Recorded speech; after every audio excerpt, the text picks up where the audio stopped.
Pemirsa, sudah 2 bulan kasus dugaan pemerasan yang dilakukan mantan Ketua KPK, Firly Bahuri terhadap ex-mentan bergulir. Puluhan saksi sudah diperiksa, alat bukti juga sudah ditemukan, bahkan Firly Bahuri sudah ditetapkan menjadi tersangka. Lantas apa yang membuat polisi hingga saat ini belum juga menahan Firly Bahuri? Kita akan membahasnya bersama dengan pakar hukum pidana Asep Iwan Iriawan.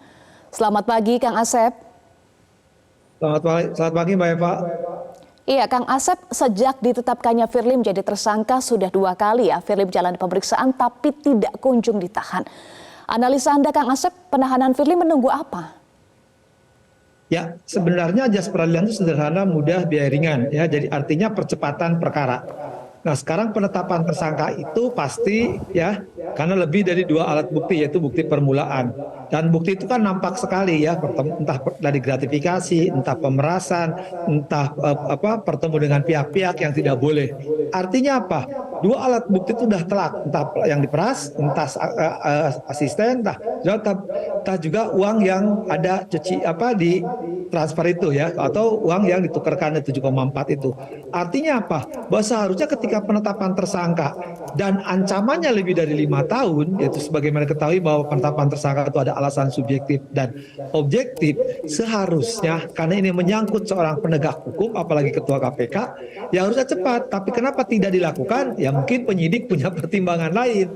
Tapi kan seharusnya normanya sudah mengatur bahwa yang bersangkutan harusnya cepat ditahan gitu. Baik, bukti sudah jelas, tapi kembali lagi penahanan itu kan kewenangan penyidik ya, Kang Asep. Kalau kita bicara alasan objektif dan subjektif sebagai syarat penahanan, sebetulnya sudah terpenuhi belum sih, Kang? Ya, syarat subjektif objektif kan jelas, dia ancamannya lebih dari 5 tahun. Beberapa pasal itu sudah terpenuhi, ya itu adalah alasan objektif diatur. Alasan subjektif, ya, takut melarikan diri sudah ditutup, tipis lah kalau melarikan diri. Kedua, menghilangkan barang bukti. Nah ini juga jadi masalah kan barang bukti, karena bisa aja selama proses ini kan beliau ini bekas penegak hukum, tahu dong mengulangi perbuatannya ya tidak mungkin. Nah mungkin di barang bukti inilah memang harus diwaspadai. Tapi terlepas apapun, selama ini kan yang ditetapkan oleh KPK juga, ya yang bersangkutan ketika KPK juga langsung menahan gitu. Nah sekarang kenapa tidak dilakukan kepada yang bersangkutan atau perkara-perkara lain yang ancamannya saya pikir tidak korupsi ya, misalkan perkara-perkara pencemaran nama baik atau perkara-perkara tanda kutip ya tidak terlalu menarik perhatian publik lah gitu. Karena ini kan menarik perhatian publik, ya seharusnya ditahan dong gitu. Iya, tapi kalau kita lihat ya, Kang Asep, Firly Bahuri kan juga masih melawan dengan mengajukan pra-peradilan. Apakah ini juga masih menjadi faktor yang dipertimbangkan hingga belum menahan Firly Bahuri? Ya, penahanan dan pra-peradilan 2 hal yang berbeda. Artinya penahanan itu kewenangan penyidik ya, tadi alasan subjektif maupun objektif. Tapi kalau pra-peradilan hak daripada tersangka, keluarga atau keluarganya. Nah, yang bersangkutan itu berhak mengajukan pra-peradilan. Cuman pra-peradilan itu ya, bayangin ya di Undang-Undang 45 ya hukum acara dengan undang-undang lahirlah KUHP, legalitas pasal 3. Kemudian pra-peradilan itu dibatasin di pasal 1 angka 10 maupun 77 sampai 83, yaitu sah tidaknya penangkapan, sah tidaknya penahanan. Dia tidak ditahan, tidak ditangkap, ya artinya tidak masuk. Penghentian penyidikan pun tidak masuk, ganti rugi tidak masuk. Nah inilah yang sekarang suka berkembang itu. Salah satu objek peradilan itu karena ada kasus dulu di antaranya kasus BG dan HP di Jakarta Selatan atau beberapa daerah lain, walaupun ini tidak diikuti, walaupun juga ada putusan Mahkamah Konstitusi, tapi kita tidak menganut ajas preseden. Artinya apalagi ya bahwa wewenang untuk mengajukan pra peradilan itu tidak termasuk ya dalam kompetisi pra peradilan. Pasti yang diajukan adalah penetapan tersangka. Tapi kalau penetapan tersangka, saya sejak awal termasuk beranggapan itu wewenangnya pengadilan.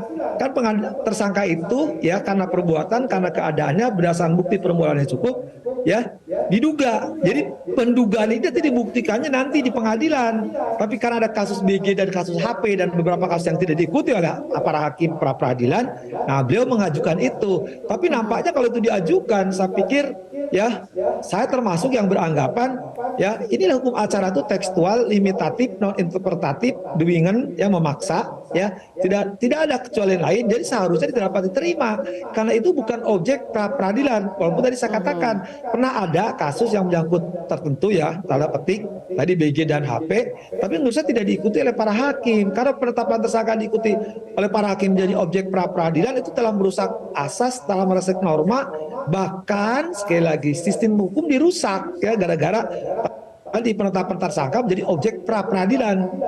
Jadi saya pikir dengan diajukannya pra peradilan Firly tidak ada kaitannya dengan penahanan. Seharusnya tetap ditahan, mengajukan pra peradilan silakan. Tapi pra peradilannya menurut saya harus dinyatakan tidak dapat diterima karena tidak termasuk objek pra peradilan. Walaupun sekali lagi pernah ada putusan atau itu tidak diikuti dan ada putusan MK juga. Tapi selagi secara hukum ya penetapan tersangka bukan objek pra peradilan. Baik, baik. Jadi pra peradilan juga seharusnya bukan alasan bagi penyidik untuk buying time menahan Firly ya. Kang Asep, kalau kita runut ya, Kang Asep dari awal pemeriksaan hingga menjadi tersangka, Firly Bahuri kan suka sekali menggunakan strategi buying time. Apakah pra peradilan ini juga strategi Firly untuk buying time? Ya, semua pasti pihak-pihak dalam hukum itu bermain strategi harus dimainkan. Cuma tadi ketika bermain strategi itu ada ajas legalitas, ya, ada due process of law, ada aturan main acaranya yang tidak bisa dipungkiri. Ketika misalkan tersangka memainkan buying time, ya penyidik juga pasti bermain. Justru ketika diulur semakin terbuka kan. Kemarin ketika ada penggeledahan salah satu apartemen semakin membuktikan itu juga harta kekayaan yang tidak dilaporkan kepada institusinya kan, padahal harusnya dia memberi contoh kan kepada yang lain. Itu penyelenggara negara harus memberikan laporan kekayaan. Tapi kenyataannya apakah ya yang misalkan yang kemarin digeledah itu dilaporkan atau tidak? Bahkan orang yang penyewaan itu gratifikasi nampak sekali gitu kan. Jadi artinya apa? Bahwa dengan dia bermain-bermain itu justru semakin penyidik itu mengulur, mesti membuka aib itu semakin dibuka, semakin banyak itu tindak pidananya menurut saya. Kalau dia strateginya dengan cara buying time, ya bermain-main kalau tidak ditahan, siapa tahu pra peradilan dikabulkan, walaupun memang pernah ada, tapi saya sekali tipis sekali lah hakim kalau mau mengabulkan itu pra peradilan. Tapi sekali lagi ya, kalau itu bermain, justru penyidik semakin mengulur, bisa main layangan, mancing kan semakin dikeringin itu ikannya semakin lama capek sendiri gitu kan, dan semakin terbuka dia untuk mengalah gitu. Iya, terakhir singkat saja Kang Asep, apa yang paling dikhawatirkan jika penyidik tidak segera cepat menahan Firly Bahuri? Singkat saja. Ya, itu ada hatiran di belakang itu ya, ada penyelundupan hukum, ada permainan hukum, ya, ada hal-hal lain yang di luar nalar hukum. Itu yang kita khawatirkan, seperti kasus tadi pra peradilan yang pernah dikabulkan di selatan menyangkut tokoh-tokoh tertentu. Akhirnya bukan main yuridis, main teknis. Baik. Baik, kita nantikan langkah cepat dari penyidik. Terima kasih pakar hukum pidana Asep Iwan Iriawan sudah bergabung bersama kami di Selamat Pagi Indonesia.